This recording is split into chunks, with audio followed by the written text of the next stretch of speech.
ఎడారిలో సెలయేరులు జనవరి 17. జీవము గల దేవుని సేవకుడవైన దానియేలు, నిత్యము నీవు సేవించుచున్న నీ దేవుడు నిన్ను రక్షింపగలిగెనా? దానియేలు గ్రంథం 6వ అధ్యాయం 20వ వచనం.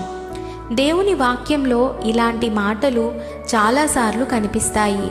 కానీ మనం ఎప్పుడూ మర్చిపోయేది ఈ సంగతినే.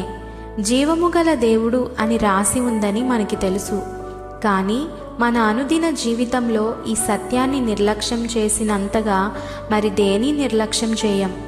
3-4 వేల సంవత్సరాల క్రితం దేవుడు ఎలా ఉన్నాడో ఇప్పుడు అలాగే ఉన్నాడన్నది లక్ష్య పెట్టము.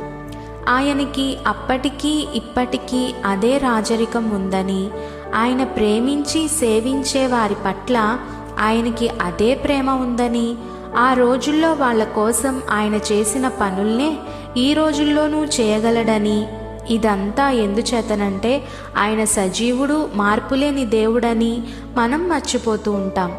ఆయనకి మన కష్టసుఖాలు చెప్పుకోవడం ఎంత అవసరం. మనం చీకటిలో ఉన్న సమయాల్లో ఆయన ఇప్పటికీ మరెప్పటికీ జీవము గల దేవుడు అన్న విషయాన్ని మనసులో ఉంచుకుందాము.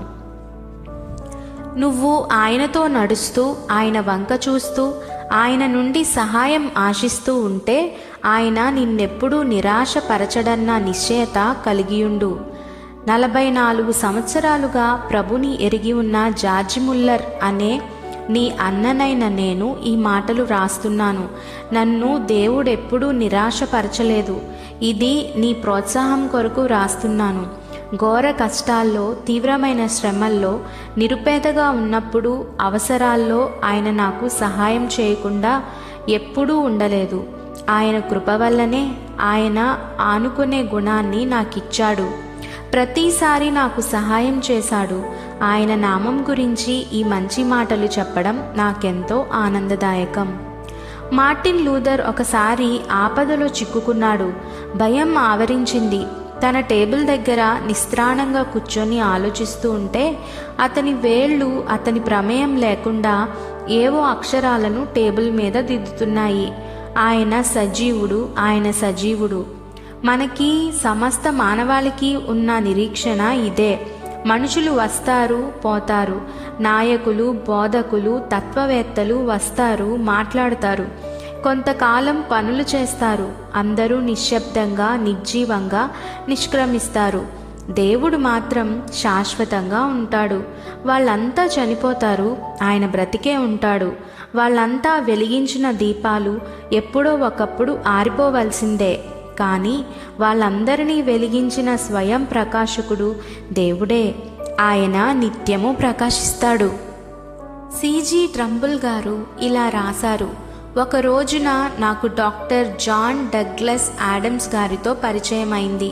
తనకి ఉన్న అతి ప్రశస్తమైన ఆత్మవరం ఏమిటంటే యేసుక్రీస్తు ప్రత్యక్షంగా తన మనసులో ఉంటున్నాడన్న అచంచలమైన స్పందన అని ఆయన నాతో చెప్పారు.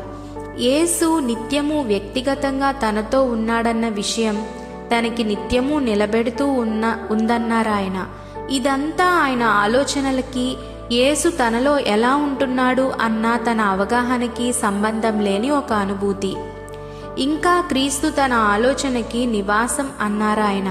ఇతర విషయాల నుండి తన మనస్సు బయటపడిన వెంటనే క్రీస్తు వైపుకు తిరిగేది. తాను ఒంటరిగా ఉన్నప్పుడు క్రీస్తుతో బిగ్గరగా సంభాషించేవాడు. వీధిలో గాని మరెక్కడైనా తన స్నేహితుడితో మాట్లాడినట్టే మాట్లాడేవాడు. ఆయన క్రీస్తు సాహచర్యాన్ని అంత ప్రత్యక్షంగా అనుభవించారు. అట్టి కృప దేవుడు మనకి దయచేయునుగాక. ఆమెన్.